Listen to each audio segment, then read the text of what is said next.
Hello guys, সবাই কেমন আছেন? আশা করি সবাই ভালো আছেন। বর্তমানে বাংলাদেশের রাজনীতিবিদদের, ঠিক আছে, একটা বিষ পড়া আছে। সেটা হচ্ছে আমাদের কুমিল্লাতে, কুমিল্লার দেবিদ্বার থানায়। আর যদি নামটা বলি সবাই মানে চিনবেন বা সবাই জানে। হাসানাত আবদুল্লাহ হচ্ছে বর্তমানে বাংলাদেশের রাজনীতি যারা করবে বা করতেছে, ভবিষ্যতে যারা করবে তাদের জন্য সম্পূর্ণরূপে বিস্ফোরা।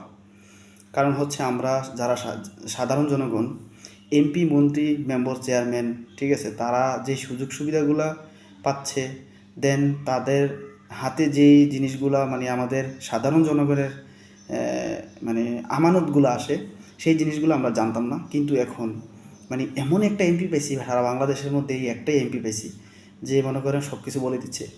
দেখেন, রমজান মাসে যে খেজুর আসে, বিগত 50 বছরের মুক্তিযুদ্ধের পর, বিগত 50 দেন সামথিং আর বেশি, এর মধ্যে কেউ জানতোই না যে, ঠিক আছে, যে খেজুর আসে। খেজুর ছাড়া অসংখ্য অনেক কিছু আসে।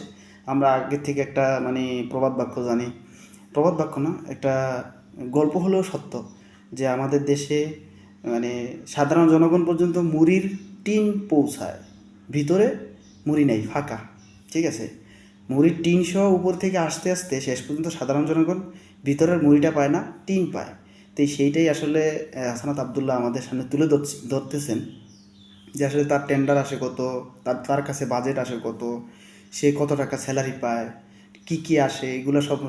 এখন আমি আজকে মানে লাস্ট এই 2 দিন এই খেজুরের ব্যাপারটা নিয়ে পরে একটা চিন্তা করলাম যে আসলে মানে সারা শরীরে একটা বিষ ফোঁড়া যদি থাকে, তাহলে দেখবেন মানে মনে করেন পায়ের মধ্যে বিষ ফোঁড়া, কিন্তু মাথার চুলগুলো পর্যন্ত ব্যথা করে, চুলের গোড়াগুলো পর্যন্ত ব্যথা করে।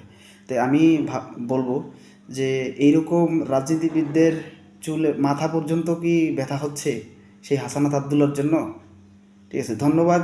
তবে আমরা জানি না যে কে কী বলে, আমি বলবো হাসানাত আবদুল্লাহকে ধন্যবাদ। আর সবচেয়ে তার চাইতে বেশি ধন্যবাদ দেব যারা তাকে সিলেকশন করছে, ঠিক আছে, যারা তাকে ভোট দিয়ে জয়যুক্ত করছেন। ধন্যবাদ হাসানাত আবদুল্লাহ।